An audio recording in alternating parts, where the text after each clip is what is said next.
Hi there, and welcome to Dados and Amigos. My name is Haley, and today I'm going to be teaching you how to play Hades, a Cyclades expansion. Well, let's go!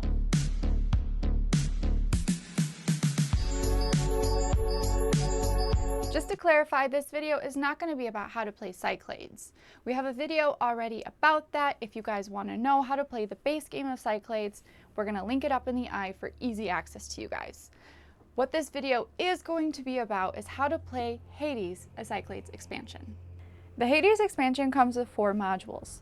It can be played between 2 to 5 players, just like the base game, and there really isn't any additional playtime added. The 4 modules that come in the Hades expansion are number 1, free positioning, 2, Hades and his undead, 3, heroes and creatures, and finally number 4, divine favors. Let's start by talking about Module 1, free positioning. Now the really unique thing about this module is that you can actually use it without the Hades expansion.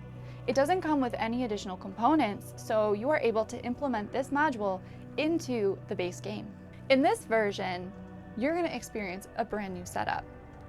If you recall from the base game, while setting up, you would take a look at the rulebook, see the predetermined islands your characters were supposed to be placed on, put your characters on those islands, and then you would start.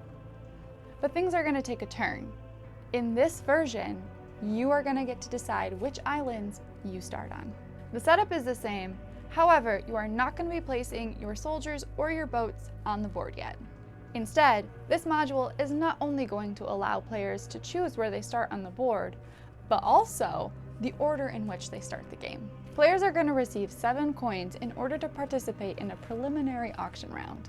This auction is resolved just like any other auction phase in the game, with a number of gods according to the number of players participating, always including Apollo. Here you will not only determine the player order, but also you will receive a small bonus based on the god that you chose. When you place your miniatures, you will place your 2 soldiers on any 2 islands of your choice. You will then place your 2 boats in any 2 spaces surrounding those islands, with the obvious advantage that if you go first, the board is wide open. The god's bonuses are as follows. If you choose Poseidon, he is going to give you an extra boat. You will then place that boat in any of the 2 spaces that you already chose, or a 3rd space that is still surrounding your islands. Ares' bonus is very similar to Poseidon's. He is going to give you a 3rd soldier that you can choose to place on either of your 2 islands, or you can decide to start the game with a 3rd island. If you chose to be in Zeus's favor, then you are going to start the game with a priest card. If you chose to go with Athena's advantage, then you are going to start the game with a philosopher card. And finally, if you chose Apollo, you are going to be the last person to put your miniatures on the board. But he will give you a prosperity marker that you will be able to place on one of your 2 islands. I do want to point out that there is a rule that says you are not going to get any income until the 2nd turn of the game. So I would caution you to think about how much you are going to spend in that first preliminary auction. Let's move on to Module 2, Hades and his undead. In order to implement this module, you will need the Hades tile, all 10 miniatures, which include 5 soldiers and 5 boats, the Hades column, and the Necropolis ship. Place the Hades tile near the gods with the threat side up that has numbers 0 through 9. Then place the Hades column on the 0. At the beginning of the round, you're going to take the 2 dice and you're going to roll them, add up the 2 numbers, and then you are going to move the Hades column up the track by that many. If the column reaches 9 or more, then Hades is going to be participating in this round. When Hades participates in a round, he is going to replace the last god on the track just before Apollo. Hades' favor is like a combination of Ares and Poseidon. He is going to give you one of his undead troops, and you get the choice between a soldier or a boat. Additionally, you can purchase more troops. You can acquire up to 5, but no more. However, they can be a mixture of both soldiers and boats. You will place these units in any place on the board that you control. Hades will also give you the opportunity to acquire the Necropolis building. The effect of the Necropolis is that any time a mortal unit is taken off the board, 1 coin is placed on the necropolis building. These coins will be collected by the player who holds control over the necropolis during the next income phase. I do want to point out that there is only one necropolis tile, so if you want control over it, you are either going to have to steal it from your opponent or build it yourself in a future round. Finally, Hades is going to allow you to move your soldiers or your boats, following the normal movement rules. The only requirement is that you must use at least one undead troop during your movement. During combat, Hades troops are going to provide you with 1 strength each while either attacking or defending. If you are defeated in battle, you may choose to either eliminate one of your undead troops or one of your living troops. Hades' favor may seem too good to be true, and that's because there is one big flaw.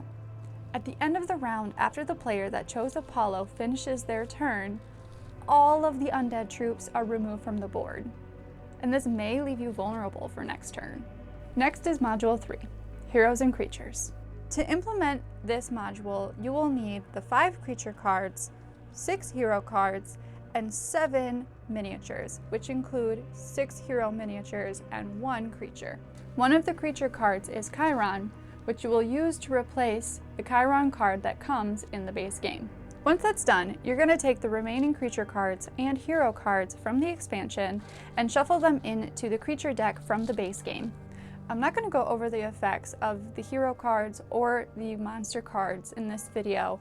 However, you can find them all explained very well in the pamphlet that comes with the game. However, I will give you a general idea of how the hero cards work since they are so new to the game. The heroes will eventually show up in the creature track, and you will be able to purchase them with the number of coins that is listed underneath them. If you purchase a hero, you will take the card and place it in front of you. You will then take the corresponding miniature and place that on one of the islands that you control. This indicates that you will have to pay 2 coins after the income phase in order to keep this hero as an ally. If you do not pay or your hero dies in combat, you will remove the card and the miniature from the board. Look out though, because this hero is not going to be placed into the creature discard pile. It actually is going to be removed from the game. The hero's benefits are divided into 2. Military power and special ability. The military power is a passive ability that you are going to be able to use whenever that hero is involved in the conflict. These abilities range from being able to pay 1 coin to reroll the dice to being able to count your hero as 2 strength. On the other hand, the special ability can only be used once, and it has to be activated on your turn during the action phase. To activate this ability, you have to meet the requirements that are stated on their card, and you're going to have to sacrifice your hero, which means removing the card and the miniature from the game. These abilities are very powerful. Many of them allow you to build a metropolis, whether it's by having control over 4 islands or by paying 15 coins. One of them even allows you to have an ability similar to Pegasus, and you can fly your troops over to another island. The hero miniatures are worth 1 strength. Something to note is that you are not able to use their special ability on the round that you acquire them. You must wait at least 1 more turn, and then you are able to activate that ability. Also, if your hero is dying in combat, you are not able to change your mind and decide that you want to sacrifice them. Unfortunately, it's too late for that. According to the base game, there is a rule that when 2 monster miniatures are in the same island, they are destroyed. However, that does not apply to hero miniatures. And finally, we have Module 4, Divine Favors. In order to implement this module, you will need to place the Priestess cards on the board. You will need to shuffle the magic item cards and place them near the board, and then you will need to shuffle the Divine Favor tiles and place them near the gods. During the gods phase, you're going to take one of the Divine Favors tiles and place it next to the last god on the track, just before Apollo. The person who gets the favor of that god is also going to get the benefit of the Divine Favor that is placed next to it. The benefit of the Divine Favor is divided into 2. The first is going to allow you to either receive a magic item or a priestess card. Let's talk about the priestess cards. These cards can be used for two different things. The first is that they can be used instead of paying the 2 coins to keep your hero around for one more turn. You can use this card to keep them around. The second is that they can be used to keep a monster figure in play for one more turn. If you get a magic item, you're going to place it face up in front of you, and then you can use that at any time after you acquire it. I'm not going to go into all of the details about all of the magic items. They are very well stated and explained in the pamphlet that is included with the game. The second benefit of the Divine Favor is going to provide you with a power that you may or may not have to pay for. For example, one of the Divine Favors is going to allow you to pay 2 coins in order to build a theater. A theater is a building that's considered wild and can be used as any of the other 4 main structures you need to build. I am personally a gamer that really likes a lot of strategy. I like coming up with different ideas and trying new things out. I'm not really quite a confrontational type of gamer, so this is a very good expansion for me. However, if you're somebody that really likes combat and the more military side, then I would really suggest taking a look at the Cyclades Titan expansion. This expansion has definitely brought a lot of really crazy stories into our gaming experience. Axel has very numerous amounts, and one of his favorites is some crazy thing that he did with an island and a hero. I don't even know. But if you want to hear more about it, then comment below and maybe he'll tell you the story. We really hope that you found this video very informative and entertaining. If you would like to see more about us and learn more, please check out our social media. We would love to have you over there. Also, if you liked this video, please click that like button, and we would really love it if you subscribed and kept coming back for more, because we plan on making some more of these videos. Also, we would really appreciate any comments, questions, anything like that. Please leave them below. We will get back to you soon. And until next time, my name's Haley and this is Dados and Amigos. I would really suggest taking a look at Hades Titans. But if you're Hades Titans?